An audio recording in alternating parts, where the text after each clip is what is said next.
महाराष्ट्रामध्ये येण्याचा निर्णय घेतलेला आहे। आज देखील अनेक कंपन्यांशी आम्ही एमओयू करणार आहोत। माननीय मुख्यमंत्री काँग्रेसमध्ये जाऊन देखील स्वतःचं भाषण त्या ठिकाणी करणार आहेत आणि महाराष्ट्राचं नक्की उद्योगाच्या बाबतीतलं धोरण काय हे देखील त्या ठिकाणी विशद करतील।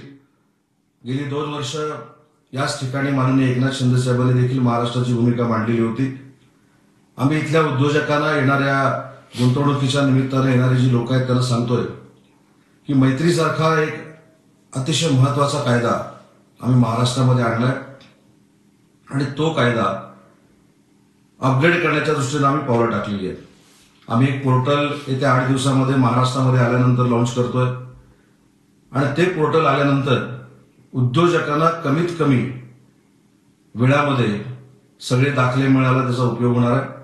आणि उद्योजकांची जी कायमस्वरूपी एक तक्रार असते की आम्ही अर्ज केल्यानंतर आम्ही ऍप्लिकेशन केल्यानंतर आमची फाईल कुठे आहे, कुठच्या अधिकाऱ्याकडे आहे, कुठच्या कक्षा अधिकाऱ्याकडे आहे, किती दिवस आहे हे आम्हाला कळत नाही। तर देशातलं हे पहिलं पोर्टल असं आहे की ऍप्लिकेशन कसं करायचं आणि ऍप्लिकेशन केल्यानंतर ते ऍप्लिकेशन नक्की कुठं आहे हे दाखवणारं पोर्टल पुढच्या 8 दिवसामध्ये कॅबिनेटच्या निमित्तानं आम्ही महाराष्ट्रामध्ये आणतोय। त्याचं देखील अनेक उद्योजकांनी स्वागत केलेलं आहे। मला एवढंच सांगायचं की हा जो दौरा आहे हा महाराष्ट्राच्या गुंतवणुकीच्या निमित्तानं अतिशय महत्वाचा दौरा आहे आणि तो महत्वाचा दौरा असताना उद्योजकांना आकर्षित करणं, त्यांची गुंतवणूक आकर्षित करणं आणि एफडीआय महाराष्ट्रामध्ये आणणं हे धोरण घेऊनच आम्ही दावोसमध्ये आहोत। आणि मला सांगताना आनंद होतोय की आम्हाला फार मोठं याच्यामध्ये यश आलेलं आहे। काल देखील मोठे उद्योजक माननीय मुख्यमंत्री महोदयांना भेटले, त्यांनी देखील विश्वास दिलेला आहे की महाराष्ट्रामध्ये याच्यापेक्षा जास्त गुंतवणूक आम्ही आणतो आणि महाराष्ट्रातल्या बेरोजगारांना रोजगार देण्यासाठी आम्ही प्रयत्न करतो, अशा पद्धतीचं आश्वासन काल देखील अनेक उद्योजकांनी दिलेलं आहे।